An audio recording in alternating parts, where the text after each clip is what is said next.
नमस्कार। आज इस वीडियो में हम छठ पूजा के बारे में बात करने वाले हैं।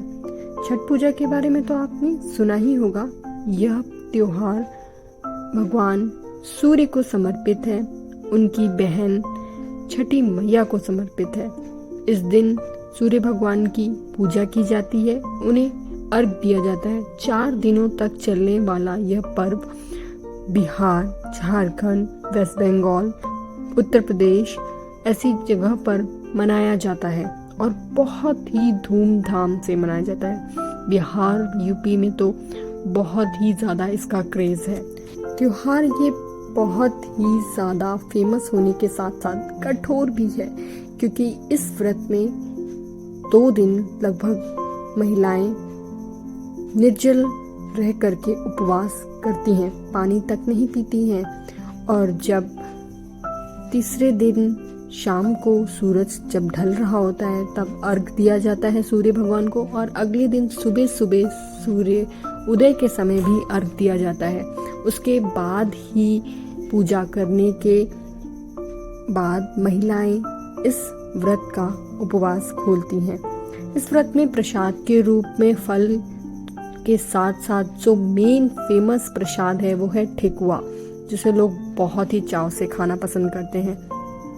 तो ये तो हम अगर अपने पर्व की बात करें तो यहाँ पर सूर्य भगवान की जो पूजा की जाती है, अगर हम उसे साइंटिफिक तरीके से भी सोचें तो ये बहुत सिंपल सा लॉजिक है कि जब भी हम सूर्य भगवान की पूजा करने के लिए अर्घ देते हैं तो उनकी किरणें हमारे ऊपर आती हैं, उससे हमें जो एनर्जी मिलती है वो हमारी बॉडी को, हमारे ब्लड सर्कुलेशन को अच्छा करती है। हमारी बॉडी में प्रेजेंट जितने भी टॉक्सिक होते हैं उन्हें हमारे शरीर से बाहर निकालती है।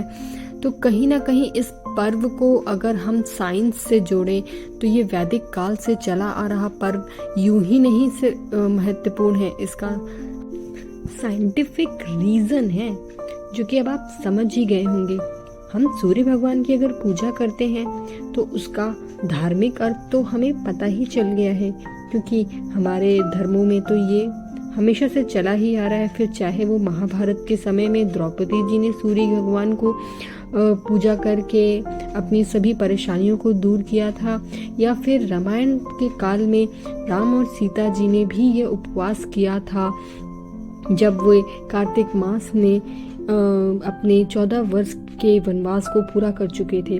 तो कहीं ना कहीं सभी धर्म, हमारे धर्मों में हर जगह सूर्य भगवान को जो इम्पोर्टेंस दी गई है वो एक कारण है इस त्योहार का। पर साइंस के थ्रू अगर हम समझें तो कहीं ना कहीं हमें ये भी समझ में आता है, क्योंकि सूर्य ही है जो सोर्स ऑफ लाइफ है, जिससे हमें लाइफ एनर्जी मिलती है, जिससे हमारी बॉडी के ब्लड सर्कुलेशन को हम रेगुलेट करते हैं। अगर हम सुबह सुबह की सूर्य की किरणों को अपने अंदर लेते हैं तो हमें विटामिन डी मिलता है, जो हमारी बॉडी में सारे टॉक्सिन्स को बाहर भी करता है, हड्डियों को मजबूत करता है, कैल्शियम को एब्जॉर्ब करता है। तो ये सारी चीज़ें हमें सूर्य से ही मिलती है। हमारी बॉडी रेगुलेट होती है, हमारी बॉडी एनर्जेटिक होती है, हमारी बॉडी में इम्यून सिस्टम बनता है और सारे रोगों से लड़ने की शक्ति मिलती है। तो इसलिए सूर्य को हमारे इस पर्व के थ्रू जो इम्पोर्टेंस मिलती है वो कहीं ना कहीं हमें समझनी चाहिए।